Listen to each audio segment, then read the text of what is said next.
그에게 복을 주어 그가 내게 아들을 낳아주게 하며 내가 그에게 복을 주어 그를 여러 민족의 어머니가 되게 하리니 민족의 여러 왕이 그에게서 나리라. 아브라함이 엎드려 웃으며 마음속으로 이르되 100세 사람이 어찌 자식을 낳을까? 사람은 90세니 어찌 출산하리요 하고 아브라함이 이에 하나님께 아뢰되 이스마엘이나 하나님 앞에 살기를 원하느냐. 하나님이 이르시되 아니라 내 아내 사레가 내게 아들을 낳으리니 너는 그 이름을 이삭이라 하라. 내가 그와 내 언약을 세우리니 그의 후손에게 언약이 되리라. 이스마엘에 대하여는 내가 내 말을 들었나니 내가 그에게 복을 주어 그를 크게 생육하고 번성하게 할지라. 12족을 낳으리니 내가 그를 큰 나라가 되게 하리라. 내 언약은 내가 내년 이 시기에 사라가 내게 낳을 이삭과 세우리라.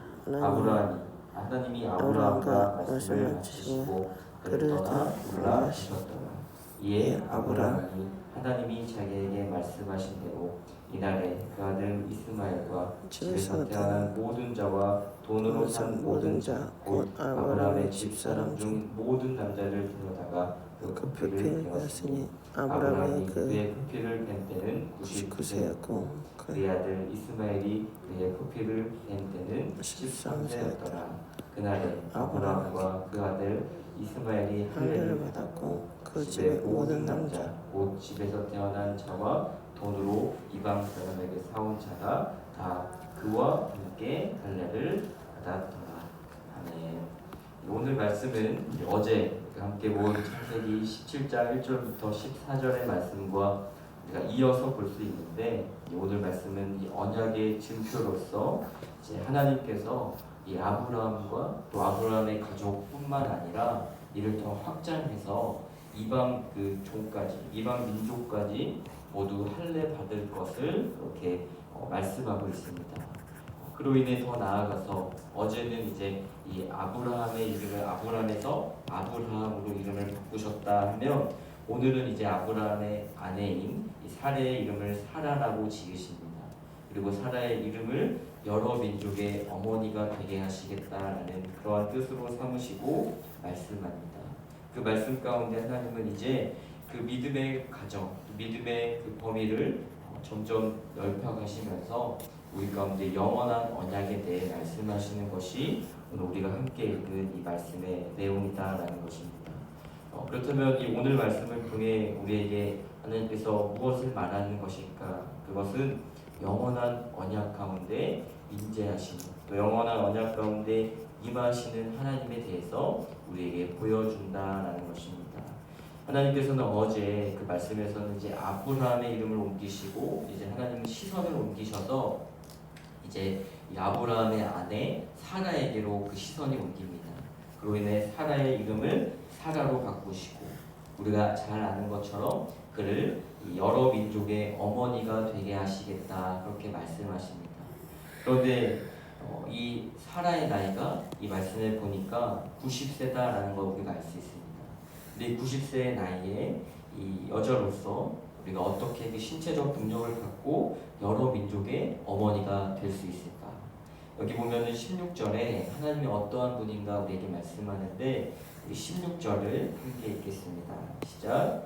내가 그에게 복을 주어 내가 내게 아들을 낳아 주게 하며 내가 그에게 복을 주어 그를 여러 민족의 어머니가 되게 하리니 민족의 여러 왕이 그에게서 나리라. 16절 말씀을 우리가 잘 보면 두 번이나 같은 표현이 나옵니다. 내가 그에게 복을 주어.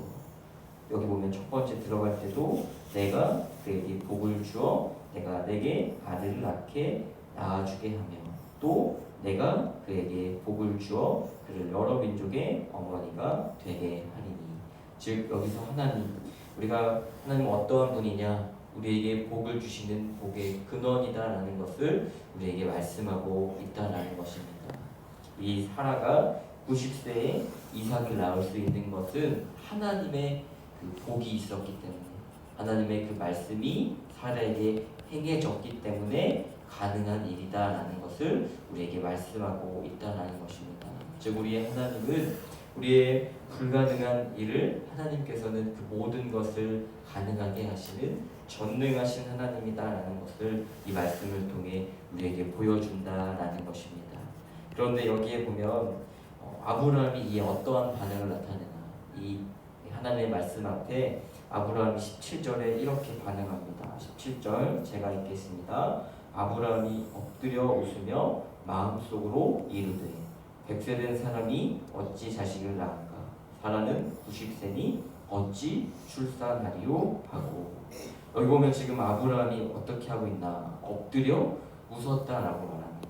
하나님께서 이제 너의 아내를 통해 이삭을 낳게 하고 그를 통해 너에게 이제 그 이삭을 통해 여러 이 왕이 너에게서 사라에게서 낳게 하겠다라고 말씀하시자 아브라함이 지금 그 말을 듣고 엎드려 웃었다라고 이야기한다라는 것입니다. 그리고 더 나아가서 마음속으로 이런 의문을 갖습니다. 자신은 지금 100세고 자신의 아내는 90세인데 어떻게 아이를 낳을 수 있는가? 어떻게 출산을 할 수 있냐? 그런 의문을 갖는 것입니다.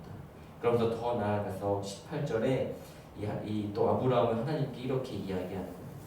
이스마엘이나 하나님께 복을 받으며 살기를 바란다. 이렇게 이야기하는 것입니다. 이 사라의 여종 이 하갈과 난 이스마엘이나 하나님께 복을 받으며 살기를 원합니다. 라면서 지금 이 아브라함은 어떻게 보면 현실적인 그런 대안에서만 생각을 하고 있다는 것입니다.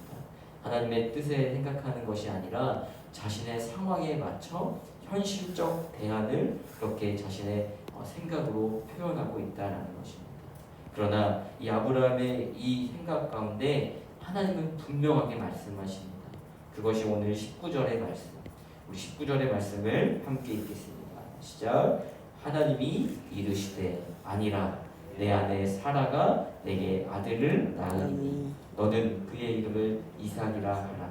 내가 그와 내 언약을 세우리니 그의 후손에게 영원한 언약이 되리라. 아멘. 전능하신 하나님께서 이 아브라함의 그런 의문에 또 아브라함의 현실적 대안 앞에 아니다 이렇게 분명하게 말씀하십니다. 그리고 이삭을 통해 다시 언약을 세운다. 그리고 그 언약은 너의 후손에게 영원한 언약이 되게 하겠다. 영원한 약속이 되게 하겠다라고 분명하게 말씀하신다라는 것입니다. 그리고 그 후 아브라함과 이 사라를 통해 태어난 그 아들 이삭의 이름의 뜻은 웃음이라는 뜻이 그 이름에 담겨 있다라는 것입니다. 하나님의 영원한 언약 앞에 웃었던 아브라함에게 하나님은 이삭을 통해 그 믿음의 그 계승을, 영원한 그 언약의 계승이 이 이삭을 통해 이루어진다라는 것을 이 아브라함에게 말씀하셨다라는 것입니다. 사랑하는 성도 여러분, 우리가 알고 있는 이 믿음의 조상 아브라함 역시 연약한 사람이었다라는 것입니다. 그러나 우리는 여기서 이 아브라함의 믿음을 이루어 가시는 분이 하나님이다라는 것을 이 오늘 말씀을 통해 우리에게 보여준다라는 것입니다. 우리는 현실에 얽매여서 삶의 크고 작은 문제 가운데 우리는 한계에 부딪힙니다. 그리고 그 가운데 신음하고 또 그 가운데 절망하고 좌절한다라는 것입니다. 그러나 우리는 그러한 한계 가운데 부딪히지만 오늘 말씀 가운데 영원한 언약을 맺으시는 하나님과 우리가 함께 동행한다면 우리 가운데 어려운 그 일을 모두 하나님께 믿고 맡길 수 있다는 것입니다. 우리가 신앙생활 가운데 우리 가운데 고난은 어떻게 보면 피할 수 없는 우리의 방법이고 또 그 고난을 통해 하나님을 우리가 알아가는 길이 된다는 것입니다. 우리가 고난을 피하기 위해 발버둥 치는 것이 아니라 오늘 말씀처럼 하나님의 말씀 가운데 거할 때 그 하나님께서 이 영원한 언약을 통해 우리를 이루어 가신다라는 것을 우리는 바라보아야 한다는 것입니다. 그렇다면 우리는 하나님의 뜻을 깨닫기 위해 오늘 말씀을 통해 우리는 무엇을 기억하고 또한 붙잡아야 할까? 오늘 말씀의 23절의 말씀을 함께 읽겠습니다. 시작. 이에 아브라함이 하나님이 자기에게 말씀하신 대로 이날에 그 아들 이스마엘과 집에서 태어난 모든 자와 돈으로 산 모든 자 곧 아브라함의 집사람 중 모든 남자를 데려다가 그 표피를 내었으니. 어제 말씀과도 같이 하나님께서 할례에 대해 말씀하고 있는 것입니다. 이제 여기서 우리가 주의 깊게 보아야 하고, 또 저도 제가 이 말씀을 보며 묵상하게 된 것은, 여기 보면 이 아브라함의 행동에 우리가 좀 집중해서 볼 때, 하나님이 이제 아브라함에게 너는 이제 할례를 행하라라고 말씀하십니다. 그 할례는 너희 가족뿐만 아니라 돈으로 산 자이든 이방 종이든 모든 사람에게 해당된다라고 말씀하시자 아브라함이 이렇게 반응합니다. 23절에 보면 이렇게 이에 아브라함이 하나님이 자기에게 말씀하신 대로 이날에, 즉 하나님이 말씀하시자마자 그 말씀에 순종했다라는 것입니다. 하나님의 말씀 앞에 지체하지 않고, 하나님의 말씀 앞에 고민하거나 갈등하지 않고 그 즉시 순종한 이 아브라함의 그 모습을 우리에게 보여준다라는 것입니다. 사랑하는 성도 여러분, 우리는 연약합니다. 우리는 우리의 삶의 크고 작은 문제 가운데 신음하고 또 그 가운데 고민하고 넘어지지만, 그럼에도 불구하고 우리가 할 수 있는 분명한 일은 하나님의 말씀 앞에 바로 순종하는 것입니다. 물론 순종하는 것 어렵고 또 그 가운데 믿음의 결단이 필요합니다. 그러나 하나님의 말씀에 순종한다면 그 순종한 이후의 모든 일을 하나님께서 이루어 가신다라는 것을 믿는 저와 여러분이 되기를 주님의 이름으로 소망합니다. 오늘 말씀을 보면, 오늘 말씀에는 있지 않았지만 어제 말씀에 보면 17장 9절에 하나님께서 이렇게 말씀하십니다. 그런즉 너는 내 언약을 지키고 내 후손도 대대로 지키라. 이 말씀을 통해 하나님은 이 아브라함에서부터 시작된 이 믿음의 여정이 영원한 언약이 되어서 그 출애굽을 거쳐 그들의 자손이 가나안 땅에 거하게 되고, 또 그 후에 이 다윗을 이어서 그 자손의 예수 그리스도까지 탄생하게 되는 그 믿음의 역사를 우리는 이 성경 말씀을 통해 우리가 보고 또한 믿게 된다는 것입니다. 그로 인해 우리의 삶 가운데도, 또 우리의 교회와 가정 가운데도 우리가 하나님의 이 언약의 말씀을 지키며 또 대대로 우리의 그 믿음이 나에게서만 멈추는 것이 아니라 나의 가족에게서, 나의 자녀에게서, 또 다음 세대를 통해 이루어질 수 있도록 우리가 그것을 소망하며 기도하며 나아가야 하는 줄로 믿습니다. 오늘 말씀을 맺으며 하나님께서 이 할례의 언약을 통해 그들 가운데 깊이 새겨지기를 원했던 것처럼 오늘 우리의 삶 가운데도 그 예수 그리스도의 마음을 품고 성령의 말씀을 따라 살아갈 때 우리의 주변을 한번 돌아보는 오늘 우리의 하루가 되기를 원합니다. 나만 하나님을 믿고 예배하는 삶이 아니라 이 세상 어둠 속에서 죽어가는 그 영혼들을 위해서, 또 하나님을 알지 못하는 나의 가족들, 또 주변의 이웃들을 바라보면서 그를 위해 복음을 전하는, 그로 인해 믿음의 그 다음 세대가 날로 세워지는 우리 교회와 우리 가정이 되기를 주님의 이름으로 간절히 소망합니다. 우리 함께 기도하겠습니다.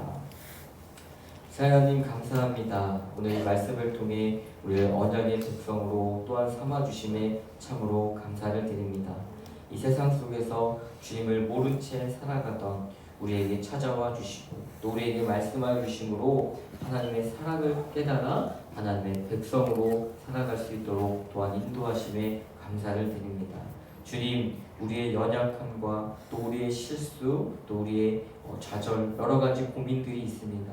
그러나 그 모든 것 하나님을 의지할 때 우리의 힘을 바라보는 것이 아니라, 우리의 능력을 의지하는 것이 아니라 하나님의 그 말씀 앞에 즉시 순종하는 그 믿음이 오늘 우리 가운데 있을 수 있도록 주여 인도하여 주시옵소서. 그로 인해 오늘 주님이 허락하신 삶으로 나아갑니다. 이 세상 가운데 어둠 속에 살아가는, 죽어가는 그 영혼들을 바라보며 그들 가운데 우리가 복음 들고 주님의 귀한 말씀을 전하며 나아가는 복된 하루, 귀한 하루가 되게 하여 주시옵소서. 모든 것 주님께 맡기며 귀하신 예수님의 이름으로 기도드립니다. 아멘. 이 시간 주님